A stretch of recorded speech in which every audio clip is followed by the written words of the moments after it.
Statements by members. Déclaration de député. L'honorable député. The Honourable Member for Pierre Boucher, les Patriotes Verchères. Mr. Speaker, the Bloc Québécois agrees with the Minister of Foreign Affairs. Tariffs on steel and aluminum that are in effect are illegal, unfair, and absurd. Having said that, it's not enough for the Minister simply not to be happy. She must take action to put pressure on the Americans who are holding 15,000 Quebec workers hostage. How can people say that Quebec steel and aluminum is a threat to national security in the U.S.? That is an insult. The negotiations and ratification needs to be paralyzed until the tariffs are lifted. We don't sign treaties with countries that don't keep their word or what they've signed. If, therefore, the government decides to go ahead with ratification, we won't support it. Thank you, Mr. Speaker. I'm happy to have this opportunity to talk about the leadership of a young man from the community of Rogersville and a student at École Étoile de l'Acadie, Joel Guimont. At the start of the year, he went out to say hello to his teacher and chat about the summer vacation. And he noticed that the teacher had greeted each student by their first name. The next day, he arrived 5 minutes early to meet his teacher and to greet students. And he's done so every day from the first bus to the last bus. He does it every morning, and they greet him in return. Through this simple action, they have both created a routine. They've made the school a welcome and pleasant place to go to school. This is a good reflection of the community's motto, Rogersville, the community that welcomes you. I'm honored to stand here today in recognition of the Canadian Cancer Society's Daffodil campaign. I'm wearing the daffodil pin in memory and in honor of these people. We also pin many MPs on their way into the chamber today. Thank you. I ask MPs to take a moment to reflect upon the people who have passed, those who are living with cancer, and the loved ones who support them all on their journey. To all of you who are on this difficult journey, we want you to know you're not alone. The Canadian Cancer Society offers excellent programs and services that help people with cancer when they're unsure or anxious. I'd like to thank the Canadian Cancer Society and their volunteers for the amazing work to help those touched by cancer. By supporting the Daffodil campaign, we can help people with cancer see life beyond their diagnosis.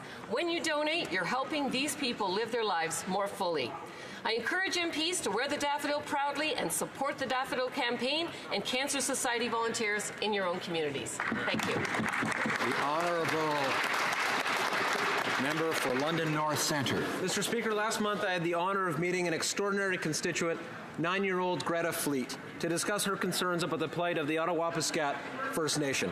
Greta came to my office with a heartfelt letter asking our government to do everything possible for Ottawapiskat and its people. She had a petition calling for action that has obtained more than 28,000 signatures and counting, Mr. Speaker, and made a promise to bring Greta's message to Ottawa. Mr. Speaker, there is no relationship more important than the one with Indigenous peoples. Embracing reconciliation is a responsibility of all Canadians. Our government has achieved a great deal in this regard, but remains committed to doing even more, and there is much more work to do indeed. It is with the unwavering advocacy of young people like Greta in mind that we remain focused on moving forward with needed changes that address injustices in our country. Greta, I will not forget meeting you. I will not forget you. You personify reconciliation in this country. Thank you so much. Keep being you. You're better because of it. The Honourable Member for Saskatoon West. Mr. Speaker, I'm honored to recognize two organizations in my riding celebrating a combined 70 years of service to the people of Saskatoon. For 20 years, the Gordon Tatusis Niganawen Theatre has been demonstrating the power of theatre and artistic expression rooted in Indigenous culture to change lives and build community. Their Circle of Voices program inspires future generations to find their artistic voices by producing original theatre, and in doing so build the next generation of Indigenous storytellers, artists, and leaders. Métis Addiction Council of Saskatchewan, MATSI, is celebrating their 50th year providing addictions and recovery services to the people of Saskatchewan. Rooted in Métis heritage and guided by traditional Indigenous teachings, MATSI helps all who need support and care to heal from addictions. Congratulations, MATSI and the Gordon Tatusis Niganawin Theatre for your decades of service and for building a great community for everyone. Thank you, Mr. Speaker. The Honourable Member for Buena Vista, Burin Trinity.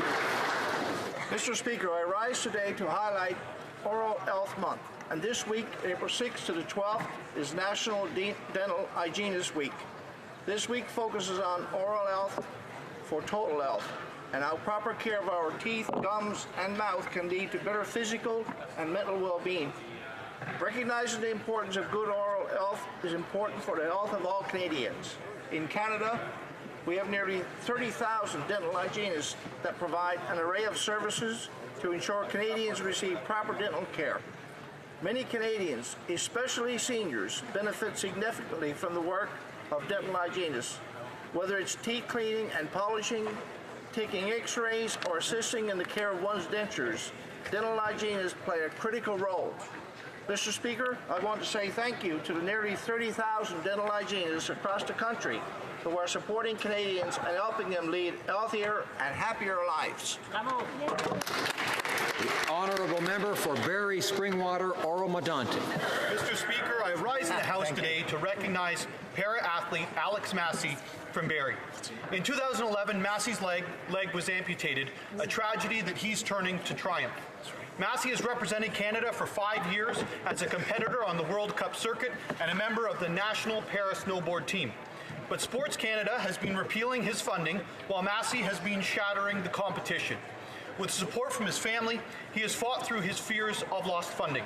In fact, this past week in Sweden, Massey won a pair of gold medals in the World Cup, winning top in the World Para-Snowboard Championship, and was awarded 2 Crystal Globes. These victories follow a first-place win at the Para-Snowboard World Cup in Big White, British Columbia. Mr. Speaker, the funding this amazing man relies on is in jeopardy.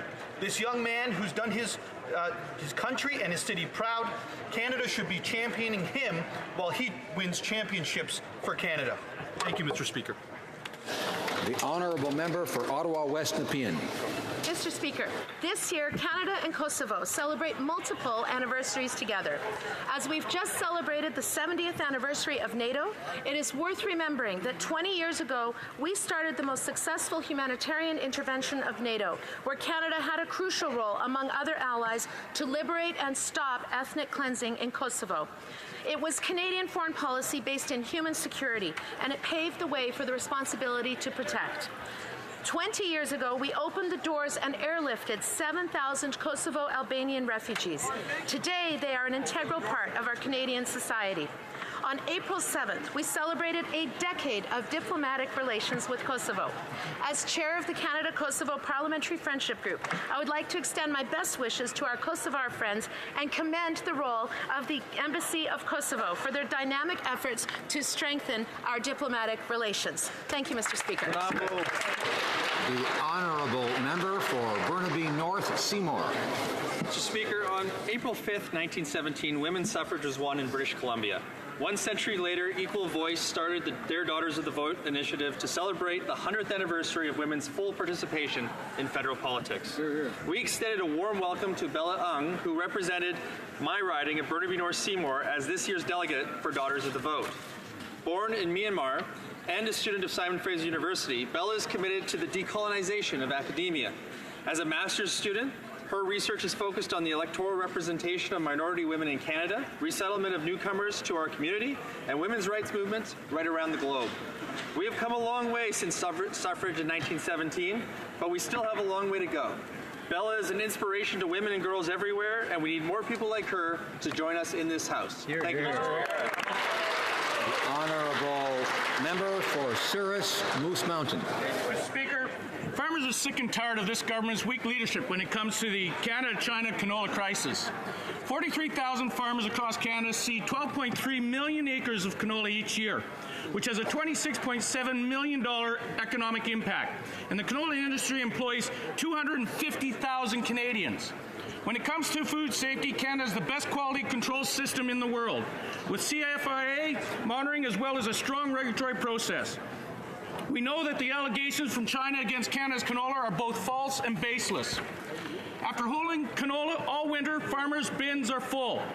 They must sell it to free up bin space, yet because of this crisis, the price per bushel is falling drastically, causing thousands of dollars of loss and uncertainty for which crop to seed. Our farmers deserve action and, above all, strong leadership from their government. The Liberals' lack of leadership and dithering has consequences. If they refuse to step up, then as a government, they should step down. Hear, hear. The honourable member for Spadina, Fort York. Mr. Speaker, 5 years ago this week I made the decision to run for a seat in the House of Commons. At the time I was a Toronto City Councillor, and the issue that I campaigned on to get here was housing. I promised voters that if they sent me to Ottawa, I'd make sure the federal government delivered a national housing strategy. I'd make sure that that strategy included more resources to fight homelessness. It would build more housing. It would protect rent subsidies, and most importantly, would repair public housing. Yes. I'm proud to say that our government's delivered, and most importantly for the residents of Toronto community housing, these investments are historic. Our government last week invested $1.3 billion to revitalize public housing in Toronto. This will protect, repair, and most importantly, reopen thousands of units in Toronto. More importantly, for the families and children in my city, life will be better because as we build affordable housing, we will also be creating jobs. We will also be making the neighborhood energy efficient. We will also be making sure homes are more accessible. Mr. Speaker, the National Housing Strategy is real. It's helping real people with real investments, and I'm proud to be...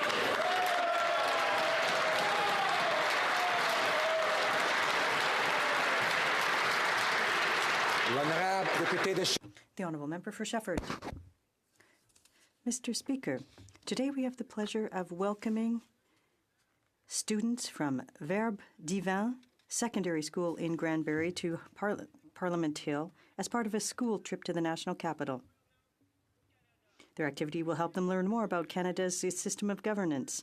I'm proud of these young people from my riding of Shefford who are curious and open to learning about our democracy. It's important to support the development of attitudes and skills because these students are our future leaders. I'd like to highlight the excellent work by Louise Charrier, their teacher, behind this visit to Parliament. Thank you, Ms. Charrier, for developing these young people's interest in politics. In closing, I'd like to wish the students from Verbe Divin Secondary School an excellent stay in Ottawa, one full of new discoveries. The honourable member for Elgin, Middlesex, London. Thank you, Mr. Speaker. Today I stand in this House on the International Day of Pink, a day that we come together to end all forms of bullying. It is a day that we come together against bullying, harassment, hate and violence, against racism, sexism, homophobia, transphobia, ableism, ageism, colonialism, and anti-Semitism. We live in a world that can provide many vehicles for people to bully, and we cannot ignore this growing trend. Instead, we could be Pink Shirt ambassadors. Pink Shirt Day was started when David Shepard and Travis Price, two grade 12 students, decided that they would make a difference. They saw a grade 9 student who was wearing a pink shirt being bullied. The boy was called a homosexual for wearing pink and was threatened to be beaten up. Instead, David and Travis stood up for this young man by wearing pink shirts and having many others join them in their school in Nova Scotia. We have to remember anyone can bully and anyone can be victimized by bullying, but together we can stop it. Thank you.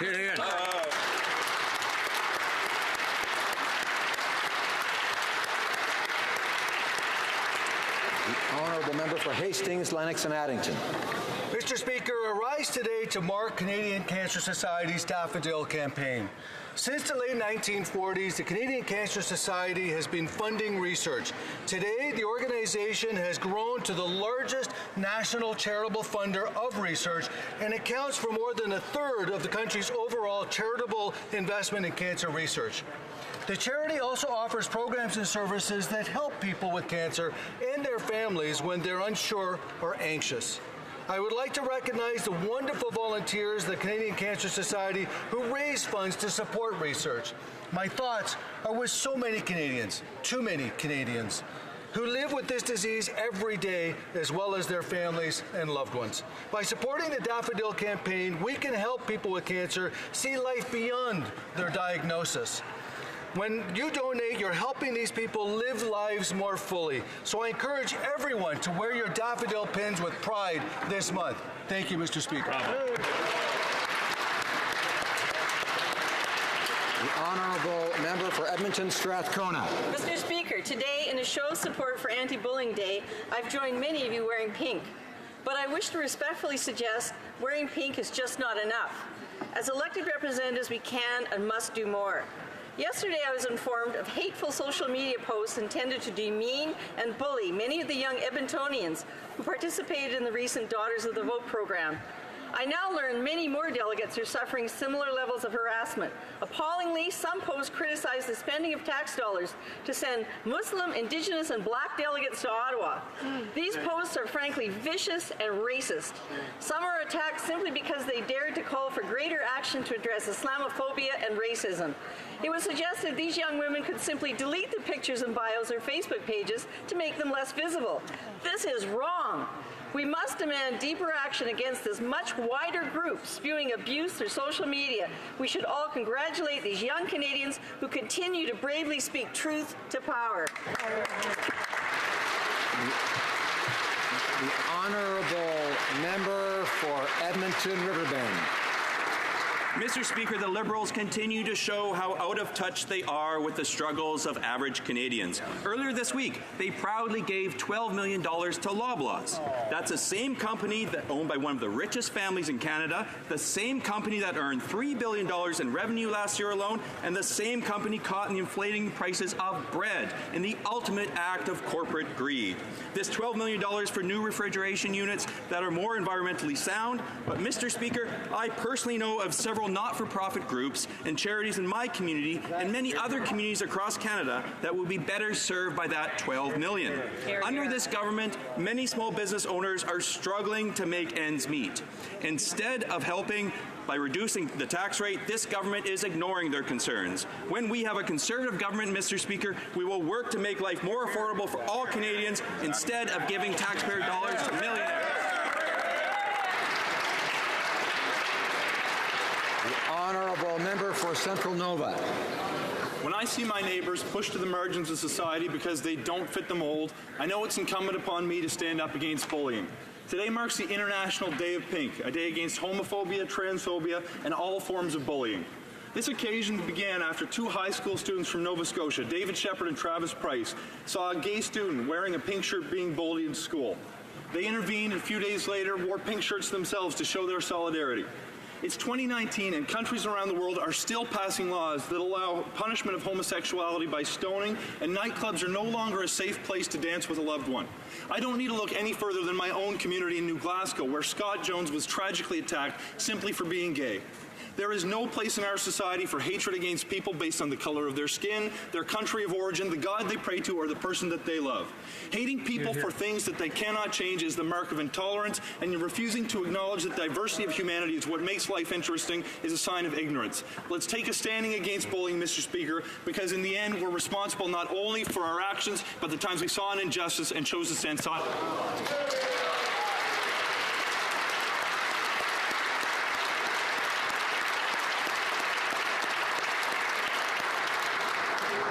Oral questions, questions orales. The Honourable Leader of the Opposition. Well, Mr. Speaker, the Prime Minister is still threatening to sue me over a statement that I made on March 29th. And I stand by every single word of that statement. In fact, I just repeated it moments ago outside the chamber. He claims that I will face consequences for exposing his potentially illegal interference in a criminal trial. But the only consequence seems to be that the Prime Minister will be forced to finally tell the truth. So when will I see him in court?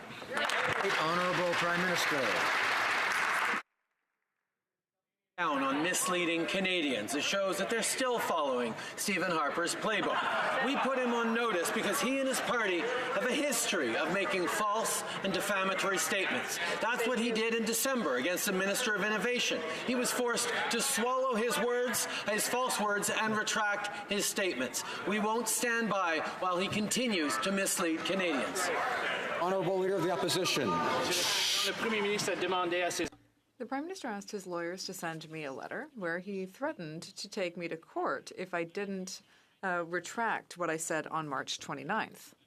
Not only will I not retract that, but I repeated every word of that statement, and I did so outside of the chamber. So I asked the Prime Minister, when will we see each other in court to discuss this corruption scandal?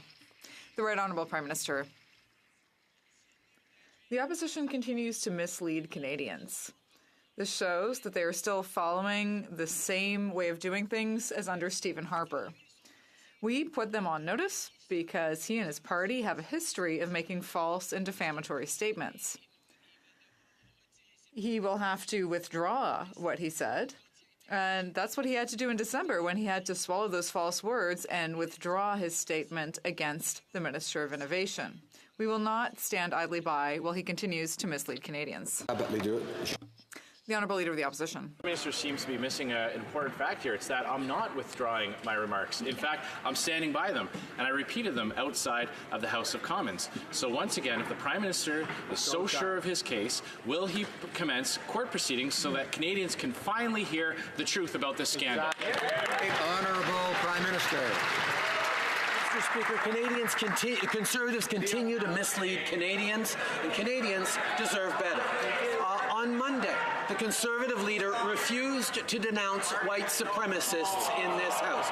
On Tuesday, a Conservative senator said, quote, I would find it disturbing to believe that there's a politician in this country that believes that white supremacy is a threat to our way of life in Canada. When will the Conservative leader finally denounce white supremacists by name, and will he denounce comments from a member of his own caucus?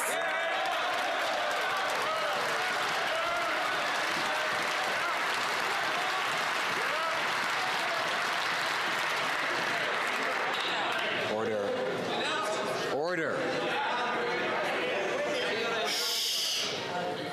The Honourable Leader of the Opposition.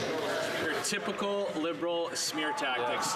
They know that I have always 100% denounced white supremacy and racism and anyone who promotes those hateful ideologies. He also knows that that senator withdrew and clarified his remarks and that I continue to denounce those types of messages. And this is what is disgusting about this. They are using the very real threat of hatred and racism in this country to cover up their corruption scandal.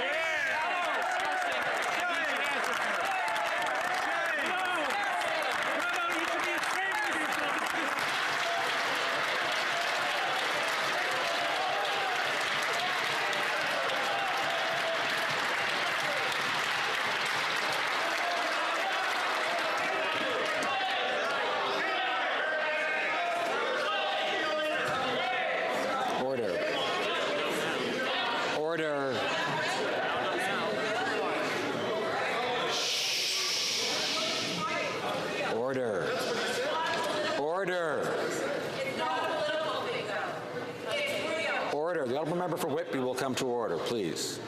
The Right Honourable Prime Minister. Mr. Speaker, we seem to have hit a nerve in the way the Conservatives are misleading Canadians on intolerance. Let's try them on climate. Today, we learned the Conservatives are hiding from their own constituents tax benefits that would give Canadians hundreds of dollars. See, Conservatives want to take hundreds of dollars away from families in New Brunswick, in Ontario, in Manitoba, in Saskatchewan. Indeed, their only plan seems to be to mislead Canadians about our plan to fight climate change. That is even more unacceptable. They continue to mislead Canadians. The Honourable Leader of the Opposition. The only thing a Conservative government will take away from Canadians is their obligation to pay his carbon tax. This October. Now, Canadians finally want to see the Prime Minister testify under oath. They finally want to see documents presented to court in an environment that his members of Parliament can't control. So once again, I have stood by everything I have said. When will the Prime Minister finally start the lawsuit? Honourable Prime Minister. Speaker, once again, in his very first words in that last intervention, the Leader of the Opposition emphasized that the first thing he would do if he gained power was to make pollution free again. We know, Mr. Speaker, and Canadians know, that climate change is real, and yet it has been 346 days since the Leader of the Opposition promised a climate plan and has not shown anything. He has no plan for the environment, no plan for the economy. All he does is mislead Canadians.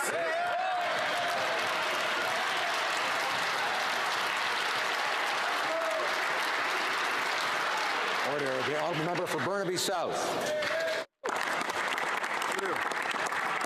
Mr. Speaker, Liberals are silencing committees with Harper-like efficiency. They just shut down the Ethics Committee again, and the Justice Committee is under a cone of silence. Yesterday, the OECD's anti-bribery unit wrote the NDP and said they welcome our input on this matter. They're saying in the next meeting in June, they're going to put Canada's actions on corporate corruption on the table.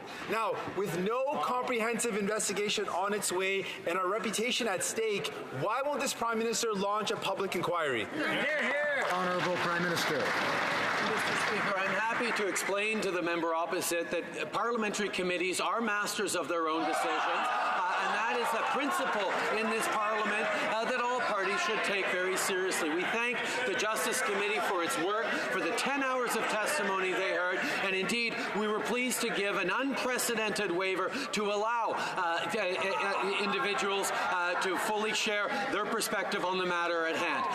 As for the work that the Ethics Commissioner does on this side of the House, we have full confidence in our officers of Parliament. The Honourable Member for Burnaby South. Order. The entire world is watching us. In response to our letter, the OECD's Anti-Corruption Unit repeated its call to closely monitor what is happening in Canada. And now that the Justice Committee's study is over, they're going to be watching more closely than ever. The Prime Minister needs to do the right thing. Will he reassure the OECD and especially all Canadians by launching a public inquiry? The Right Honourable Prime Minister. It's important to know the truth about this issue. And that's why we gave unprecedented permission to allow the former Minister of Justice to speak fully and openly about the subject under discussion. We set aside solicitor-client privilege and cabinet confidence. We trust the parliamentary committees who make their own choices and follow their own procedures, and we trust the Ethics Commissioner who is continuing his investigation. The Honourable Member for Burnaby South. The Prime Minister is out of touch with ordinary people. In an attempt to turn the page on the political interference scandal, the Liberal government gave $12 million to another rich company. $12 million to a company that makes billions of dollars in profits and which refuses to pay its employees a decent wage. Instead of giving money to the wealthiest, why doesn't the Prime Minister give those $12 million to people who really need it? The Right Honourable Prime Minister. Mr. Speaker, on this side of the House, we know that fighting against climate change takes more than just empty rhetoric in the House. We need real action, real partnerships. That's why we're working with provinces across the country. That's why we're working with citizens by giving them help to undergo this transformation. And that's why we're also working with the private sector who have a role to play in fighting climate change. And we'll continue to lead the charge so that Canada will effectively fight climate change. Member for Burnaby South. Loblaws made hundreds of millions of dollars selling groceries to Canadians. Their owner is worth over $10 billion. I'm pretty sure Loblaws can afford to buy a few energy-efficient fridges. But Liberals are so focused on pleasing big corporations that they handed over a $12 million check to a massively profitable company. Why didn't the Liberals ask Loblaws to buy their own fridges and instead spend that $12 million on small businesses and Canadians who actually need the help? Right Honourable Prime Minister. Speaker, see, this is the problem with the NDP. They like to climb up on their high horse and make big speeches about protecting the environment when this government actually moves forward on doing that. And that means partnerships with the provinces. It means investing in Canadians and in renewable technologies. And yes, Mr. Speaker, it means partnering with the private sector so that we are moving forward on more efficient technologies and indeed fighting climate change. We understand that everyone needs to do their part to fight against climate change. That's something neither the Conservatives nor apparently the NDP understand. Order. Allow me to thank the member for Grand Prairie Mackenzie for trying to get some of his colleagues to quiet. I think he needs longer arms to encourage more of that. But the Honourable Leader of the Opposition. The Prime Minister wants to talk about politicians who have led Canadians in error. This Prime Minister said when the allegations were first printed in the Globe and Mail that they were completely false. We now know that that is not true. Is the Prime Minister aware that if he says something that he knows not to be true in a court proceeding, that he will be guilty of perjury? Right Honourable Prime Minister. We've seen the Conservatives time and time again mislead Canadians, and they are smarting that we actually call them out on it. We put them on notice because, indeed, they continue, particularly in this election year, to spread falsehoods to Canadians. Just recently, they actually sent a householder to Canadians that was not telling them about our climate action incentive, which returns hundreds of dollars to Canadians that they have to claim through their taxes. They have no plan on the environment. All they do is mislead Canadians. All they do is mislead Canadians about our plan to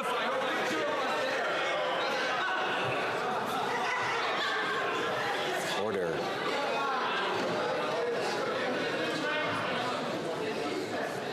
The Honourable Leader of the Opposition. Speaker, the Prime Minister now wants to talk about falsehoods. The Prime Minister said, in response to the Globe and Mail story breaking the SNC-Lavalin corruption scandal, that no one, neither himself nor anyone in his office, put pressure on the former Attorney General to interfere in this case. We now know that that is completely false. So once again, is the Prime Minister aware that if he says something that he knows not to be true in a court case, that he will be guilty of perjury?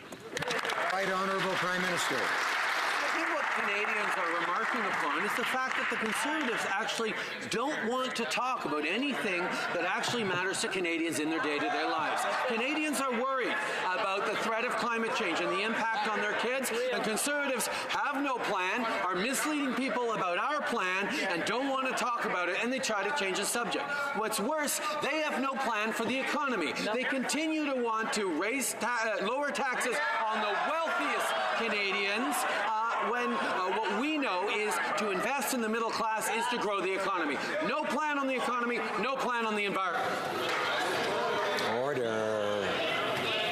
The Honourable Leader of the Opposition. Order. Speaker, I would just remind the Prime Minister that it was his idea to bring these allegations to court. I'm just waiting for him to tell me on what day I should show up, because I'll be there. Now, he wants to talk about falsehoods. He told Canadians and looked them in the eye, and he said that the former Attorney General or anyone else never came to him to raise concerns about being pressured to interfere in this case. We now know that that is false. Is the Prime Minister aware that if he said that in a court case at this point, that he would be guilty of perjury? Right Honourable Prime Minister. Mr. Speaker, once again, the opposition leader is doubling down on his false and misleading statements. We put him on notice because he has a history, and his party has a history of misleading Canadians. That's exactly what they did when he had to withdraw and retract misleading statements he'd made about the Minister of Innovation just a few months ago. We know, Mr. Speaker, that their way is to try and mislead Canadians as much as they possibly can. We need to call them out on that because falsehoods have no place in an election campaign. The honourable order, please. Order.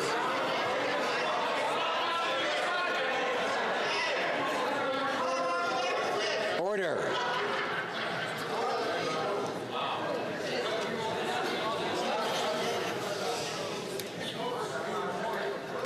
The Honourable Leader of the Opposition. Mr. Speaker, the Prime Minister says that he's put me on notice, hoping that I'll withdraw my statements. I'm not. I repeated them again outside. So I'm putting him on notice that I'm looking forward to the day that he sets for this court case to proceed.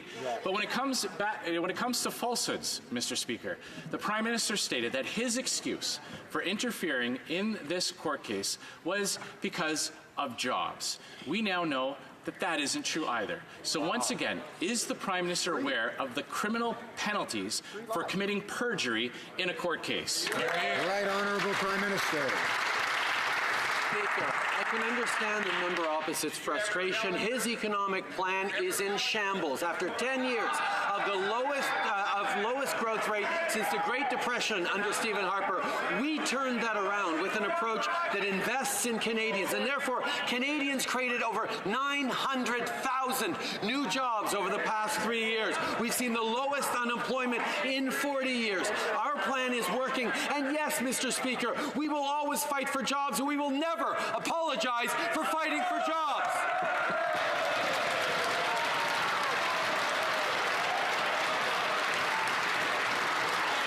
Order. The Honourable Leader of the Opposition. Mr. Speaker, the Prime Minister wants to talk about false statements. The Prime Minister said that his motivation for interfering in this criminal court case was because he was afraid that SNC-Lavalin would move their headquarters out of the country. The head of SNC-Lavalin has said that that is completely false. Wow, so once again, is the Prime Minister aware of the criminal penalties that he would face if he said that falsehood under oath in a court of law?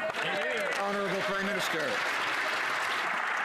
Again, Mr. Speaker, we are unequivocal about standing up for jobs, and indeed, shortly after the head of SNC-Lavalin made those comments, the company came out and corrected the comments he had made.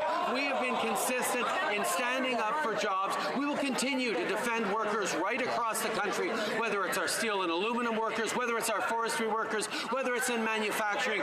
We know that investing in Canadians, investing in their communities, is way better than the cuts and austerity proposed by the Conservatives. That's it. Order.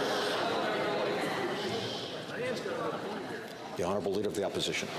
The Prime Minister just said another false statement, Mr. Speaker. A spokesperson for SNC-Lavalin said as late as last week that there is no intention on moving the headquarters from Canada. But I guess the Prime Minister is worried about actually taking this to court, because everything that he has said outside this House in front of Canadians, if he were to say them again in a court of law, he would be guilty of perjury. I guess his famous "just watch me" has turned into a "just watch me run away." Will he have the backbone to stand by his threats and show up in court to fight this case?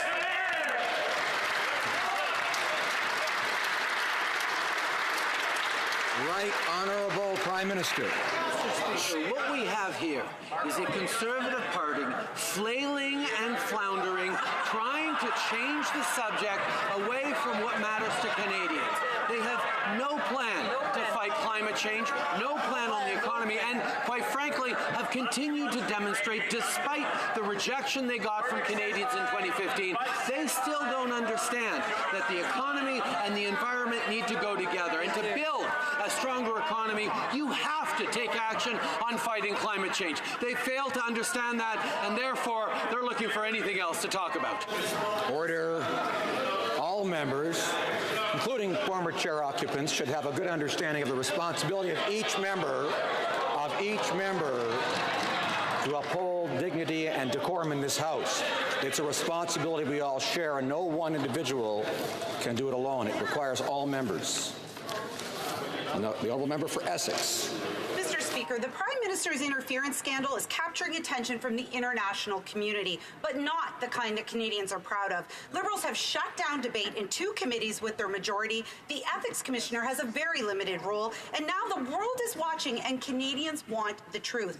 Canadians have questions that this Prime Minister needs to answer. If the Prime Minister is serious about the truth, then the answer is simple: an independent public inquiry. Will he launch one? Yes or no?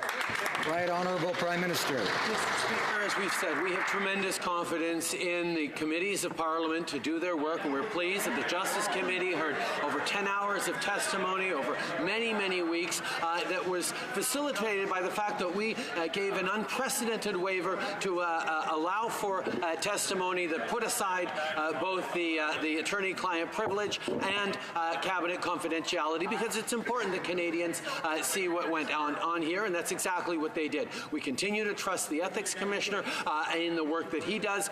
We know that Canadians are concerned about this, but also the Honourable Member for Essex. The Justice Committee didn't get the job done because the Liberals shut it down. What is this Prime Minister hiding that he doesn't want Canadians to know? The OECD has referred to the PMO's interference scandal to their working group on bribery. This Prime Minister doesn't seem to understand that Canada's reputation is on the line. The Liberals have blocked any way forward to get to the bottom of what happened. Canadians deserve to know if there was any political interference in the prosecution of SNC-Lavalin. What is the Prime Minister afraid of? Why doesn't he do the right thing and call a public inquiry now? The Right Honourable Prime Minister. Speaker, it's kind of dismaying to see the NDP that had such a tradition of standing up for workers put all that aside to try and score a few points now that some international organizations actually notice that they exist. The fact of the matter is, Mr. Speaker, we're going to stay focused on the things that matter to Canadians. We're going to continue to fight for jobs, for workers across this country, for canola farmers across this country, for forestry workers across this country. We're going to stay focused on Canadians while everyone else tries to play politics. The Honourable Member for Milton. Order. Mr. Speaker, politics aside, the Prime Minister has left something very much open, and it's the response that he has to the notice of libel that he has sent to the Leader of the Opposition. Now, he may not be aware of this, but a notice of libel is for the benefit of the defendant to be able to mitigate their damages by apologizing if they see fit. In this case, the Leader of the Opposition has indicated that he has nothing to apologize for. It is now in the hands of the Prime Minister. When will the Prime Minister start the statement of claim? The Right Honourable Prime Minister. Speaker, indeed, we have noticed, and Canadians have noticed, that the Leader of the Opposition continues to double down on his misleading statements. We know that Canadians deserve politicians on all sides who speak the truth, who don't mislead Canadians, who end up talking about the things that matter and not hiding from Canadians. And what we have right here is a political party that doesn't want to talk about the economy, that doesn't want to talk about the budget, doesn't want to talk about climate change, just wants to play politics and attack us. Well, we're going to stay focused on Canadians because Canadians deserve a better path forward than what they are on. Order. The Honourable Member for Battle River Crowfoot, I know, will come to order, I'm sure, because he wants to hear both the question and the answer. The Honourable Member for Milton. Mr. Speaker, the Prime Minister seeks to be the judge, jury, and executioner in this matter, when quite frankly, he's using a notice of libel as a tool of intimidation, much like he's done for this entire case. He states that it is a fact that the Leader of the Opposition is indeed spreading mistruths. Our fact is not the case. Guess who gets to decide that? A real court. So when will the Prime Minister bring this to the right place to debate? A court of law in the province of Ontario. When will he start the claim? Right Honourable Prime Minister. I look forward to Canadians having a choice between a party that consistently lies to Canadians as the Conservatives do, or a party that stays focused on what matters to them. We have, over the coming months, an opportunity to put our best feet forward to Canadians, to show our plans to grow the economy, to fight climate change, to continue to increase Canadians' prosperity and safety in the world. We have laid that out. We have acted on it over the past 4 years. The Conservatives have nothing to show to Canadians but simple political attacks, partisanship, and misleading Canadians. The Honourable Member for Richmond Athabasca. Mr. Speaker, this Prime Minister is simply denying reality, and he has been doing that since the very beginning, since the Globe and Mail broke the story about political interference. Now, he's got a new tactic because he didn't manage to silence all the Liberals, so he's intimidating our leader and putting him on notice simply because he wants to silence us. If this Prime Minister actually has a tiny little bit of courage, will he follow through on his own threat? The Right Honourable Prime Minister. The opposition continues to mislead Canadians. They've shown that they're still using Stephen Harper's tactics. We put him on notice because he and his party have a history of false and defamatory statements. He did so in December against the Minister of Innovation, and he was forced to retract his statement. We will not stand idly by while he continues to mislead Canadians. The Honourable Member for Richmond Arthabaska. Mr. Speaker, from the beginning, this Prime Minister has repeated that there was no political interference. Today, we all know that that's not true. He said he'd never heard the former Attorney General voice any concerns. Today, we know that that's not true. If the Prime Minister has nothing to hide, let him follow through on his threat to sue our leader. We're not afraid of the truth on this side of the House. We just want to hear the truth for all Canadians. That's what everyone wants to see. So let the Prime Minister show some courage and follow up on his threat. The Right Honourable Prime Minister. Well, this government has a plan for the economy, a plan to fight climate change, and we're acting on those plans. But the Conservatives continue to mislead Canadians when it comes to our economic plan and our plan to fight climate change. I know that all Quebecers and all Canadians are concerned by the Conservatives' lack of a plan when it comes to climate change. For 346 days, the Leader of the Opposition has promised a plan, but we've still seen nothing, Mr. Speaker. When will he finally tackle climate change? Member for Disnethi, Mississippi, Churchill River. Mr. Speaker, Liberals still discriminates against hundreds of thousands of First Nation women across Canada. First Nations women and their children still don't have the same right to Indian status or the right to transfer their status like First Nations men. This is a violation of their human rights, and it denies First Nations women dignity. Liberals know that they can stop this injustice at their next cabinet meeting. Will the Liberals commit now to ending the discrimination against First Nations women? Yes or no? The Right Honourable Prime Minister. Mr. Speaker, no relationship is more important than that between this government and Indigenous peoples, and that's why we have made historic strides forward on a reconciliation with Indigenous peoples. It involves both tangible things like ending boil water advisories and creating more housing and schools on reserves, but also moving forward on rights recognition frameworks and self-government agreements. But all of these are done in partnership and in respect for Indigenous peoples. We are not the ones determining the path forward for them. We are working with them to determine that path forward. We will always do it in respect of their views, not impose ours. The Honourable Member. Order, please. Order. The Honourable Member for Saint-Hyacinthe-Bagot. Mr. Speaker, to fight climate change, the Liberals are giving $12 million of our money to a billionaire company run by the second richest person in the country.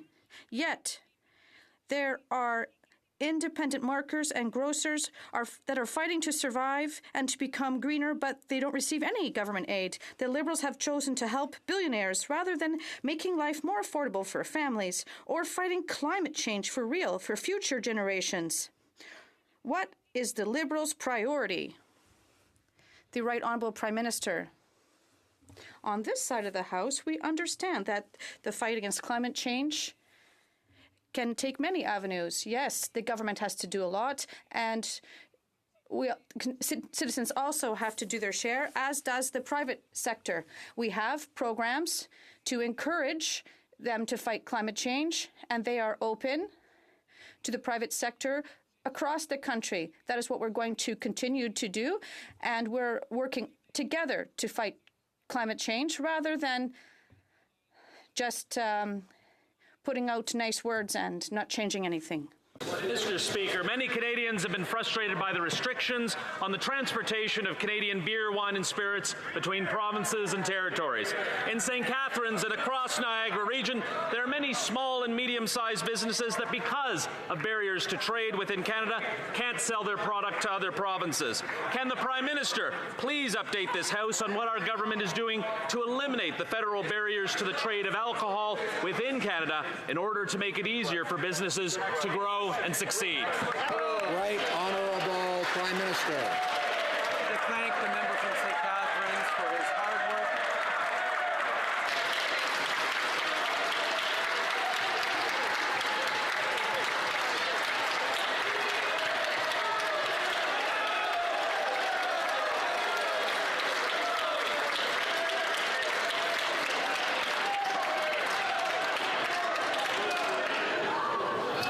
Order. Now that we're all in a good mood. Order. Order.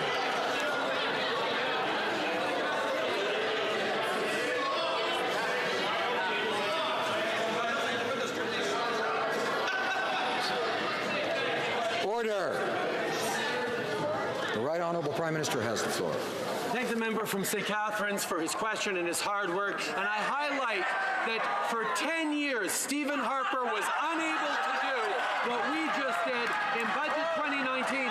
We removed the only remaining federal barrier to trade of Canadian wine, beer, and spirits within Canada. It's now up to provinces to change their regulations to allow for direct-to-consumer alcohol sales across Canada. We did what Stephen Harper and the Conservatives couldn't. We freed the beer.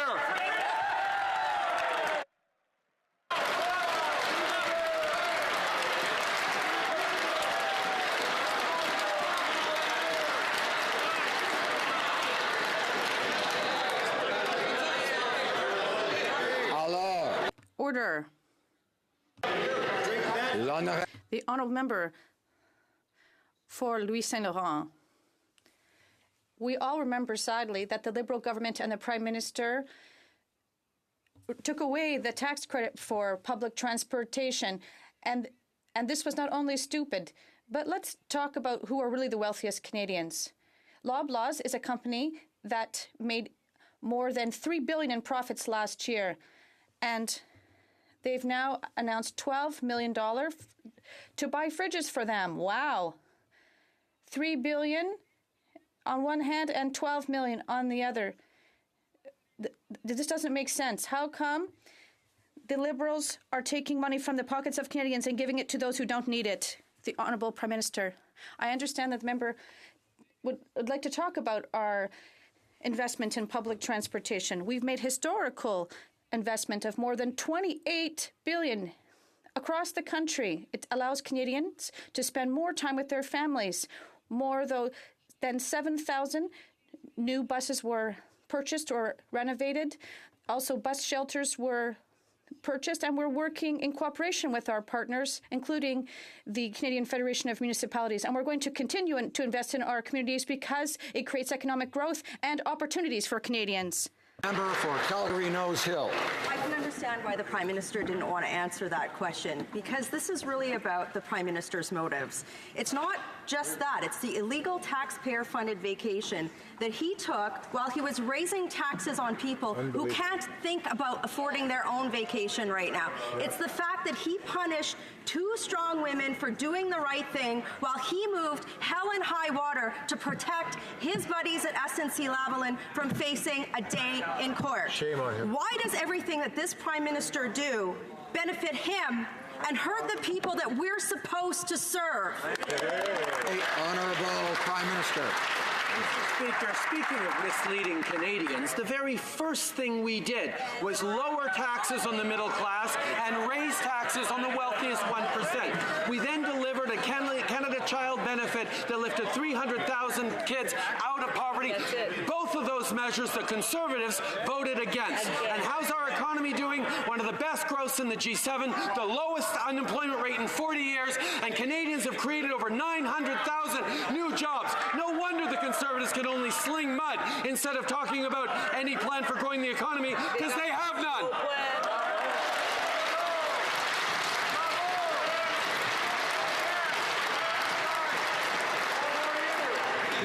honourable member for Carleton.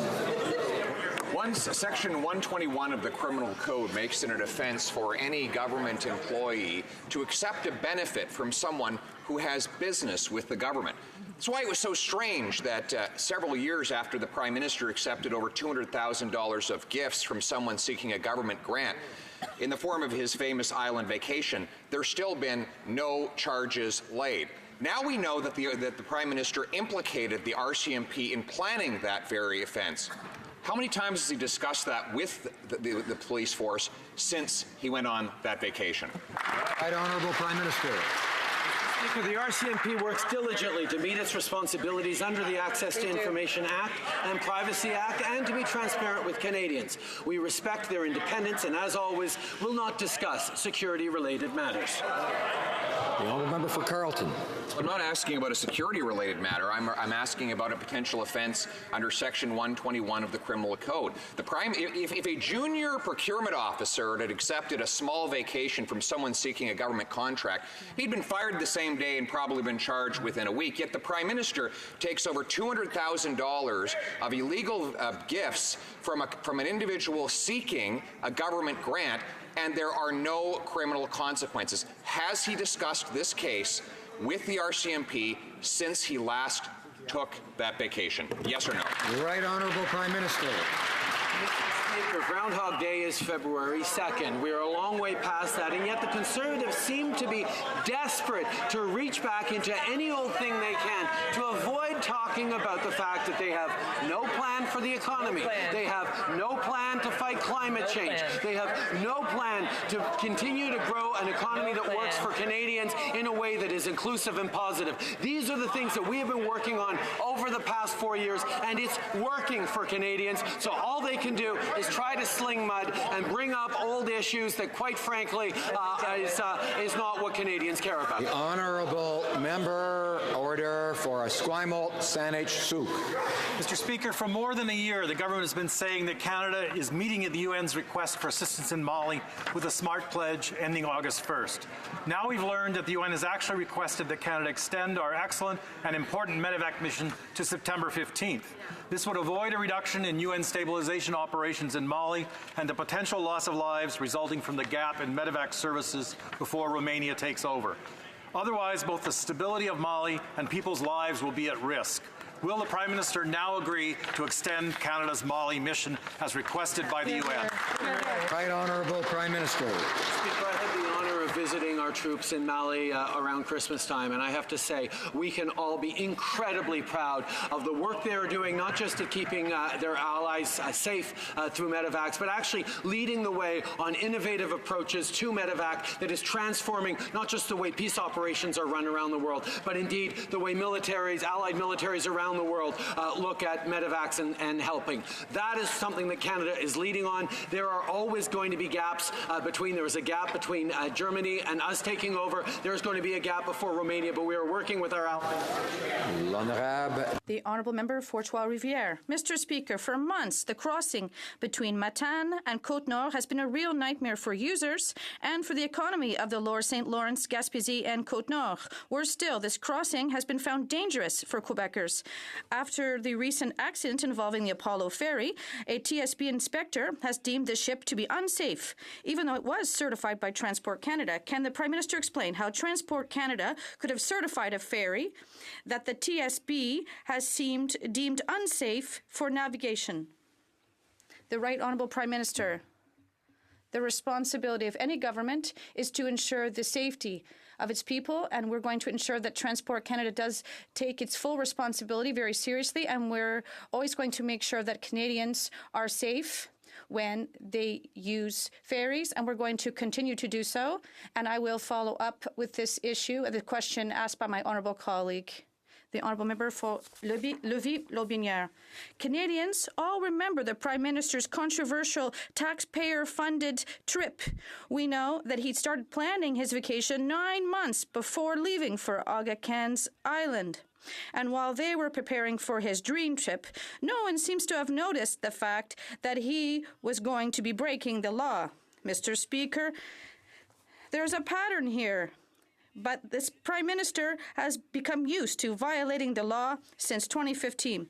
Why does the Prime Minister think he is above the law? The Right Honourable Prime Minister, the RCMP takes its responsibility fully in terms of the Access to Information Act and Privacy Act, and it is transparent to Canadians. We respect their independence, and as usual, we won't comment on security-related matters. Mr. Speaker, today Global News reported that the Prime Minister's vacation to Billionaire Island was planned at least 9 months ahead. Staff in the PMO had this information well in advance, yet the Prime Minister was found guilty of violating the ethics law 4 times. In 9 months of careful planning for his island vacation, how did no one in the PMO ever suggest to the Prime Minister that his trip was going to break the law? Or did the Prime Minister just ignore the best advice from those around him because he was in one of his moods? Right Honourable Prime Minister. Mr. Speaker, on this side of the House, we respect the independence of the RCMP and we will not discuss security-related matters.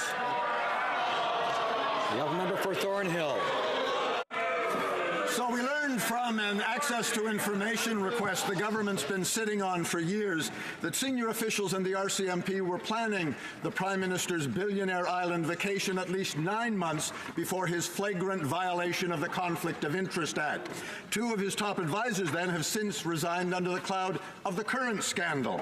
Now, the PM may consider his job to be only ceremonial, but not once did these advisors point out that he was about to break the law. There's a pattern here, Mr. Speaker.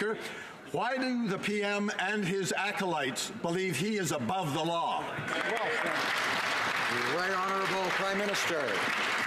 Mr. Speaker, the RCMP works diligently to meet its responsibilities under the Access to Information Act and Privacy Act and be transparent with Canadians. We respect the independence of the RCMP and, as always, will not be discussing security matters, security-related matters.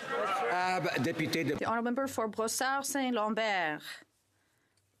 Mr. Speaker, Cyclone Idai has had a devastating impact on Malawi, Mozambique, and Zimbabwe, destroying families and homes, affecting over 1.8 million people. Canada has not turned its back on the thousands of individuals who have fled their towns. Our thoughts are with those who are recovering from Cyclone Idai. Can the Prime Minister inform the House about the support that Canada is offering to the people and communities affected by Cyclone Idai? The Right Honourable Prime Minister. I'd like to thank the member for Brossard-Saint-Lambert for her question and for hard work. We act quickly to respond to this crisis, and given the scope of this crisis, and we have contributed $10 million, and we launched a fund for Cyclone Idai, and we have a fund matching program. And we're continuing to follow the situation closely, and we're going to give generously as we encourage all Canadians to do. Mr. Speaker, evidence confirms the Prime Minister undertook a coordinated, sustained, and inappropriate campaign to interfere with the independence of the judicial system. The Criminal Code says everyone who willfully attempts in any manner to obstruct, pervert, or defeat the course of justice is guilty of an offence. Has the RCMP contacted the Prime Minister or any of his staff or former staff about the SNC Lavalin scandal? The Honourable Prime Minister. To my knowledge, no. The Honourable Member for Rimouski-Nejet, Témiscouata-Les-Basques. Yesterday, Israeli elections allowed Benjamin Netanyahu to retain his power. His last campaign promise was to annex the Israeli colonies in the West Bank. If the Israeli government keeps its pledge, this could have a serious impact on the stability of this region. Canada's position is clear. These colonies are illegal. This opinion is shared by the UN Security Council. Can the Prime Minister confirm that he considers the annexation of these territories to be illegal and will act accordingly? The Right Honourable Prime Minister. Our position is the same. We believe that a two-state solution is one that we are seeking, and this should be done with direct negotiations between Israeli and Palestinians and illegal acts such as these colonies are illegitimate, and we would like to help resolve this situation in the Middle East. East Cooksville. Mr. Speaker, over the past weeks, I've heard from constituents concerned about the outbreaks of measles in several regions of our country, including in the Greater Toronto Area. While Canada has made great strides in the fight against measles and eliminated it over 2 decades ago, outbreaks do occur when the virus is picked up abroad. Can the Prime Minister inform this House and all Canadians how they can protect themselves and their families against the measles? Good question. For Mississauga, East Cooksville, for his question, for his hard work. The problem is complex, but the solution is simple. Canadians can protect themselves and their families against measles by getting vaccinated. Vaccines are our best weapon to fight disease, and the reason why measles was practically eliminated in Canada. We're investing $25 million over 5 years to get more Canadians vaccinated, to develop new vaccines, and importantly, to keep the public better informed. Vaccines are safe and effective and save lives. The honourable member for Lethbridge. Using tax dollars to fund his illegal private island vacation, groping female reporter, strong-arming his former Attorney General into interfering in a criminal prosecution with his friend's company, firing the former AG when she refused to do his bidding for him. Canadians might think that I'm describing a communist dictator, but in fact, I'm describing the Liberal leader. When the Prime Minister doesn't like the law, he breaks it. There's one set of rules for him, and there's one set of rules for everyone else. Why? Yeah.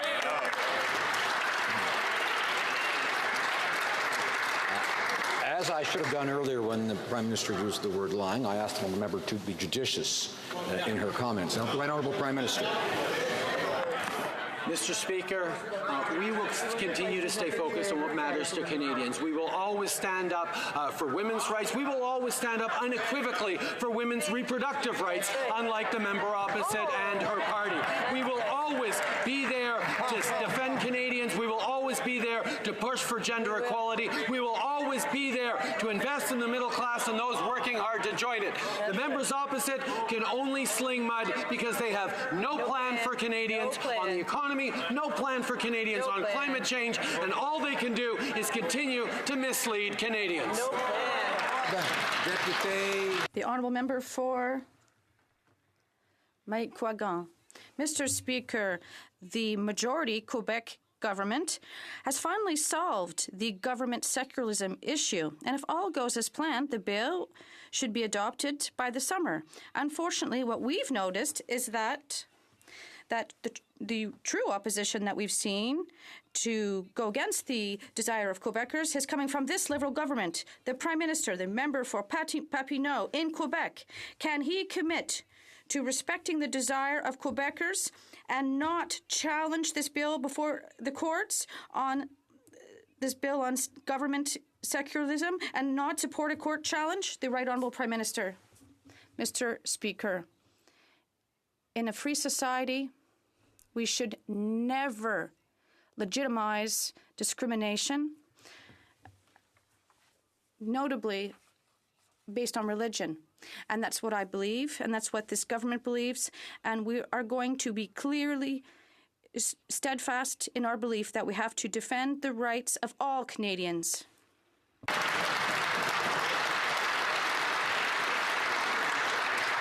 The Right Honourable Prime Minister is rising on a point of order, rising on a question period. Mr. Speaker, in the discussions on misleading Canadians that happened back and forth, it appears that I may have used an unparliamentary word. For that, Mr. Speaker, I apologize and withdraw it.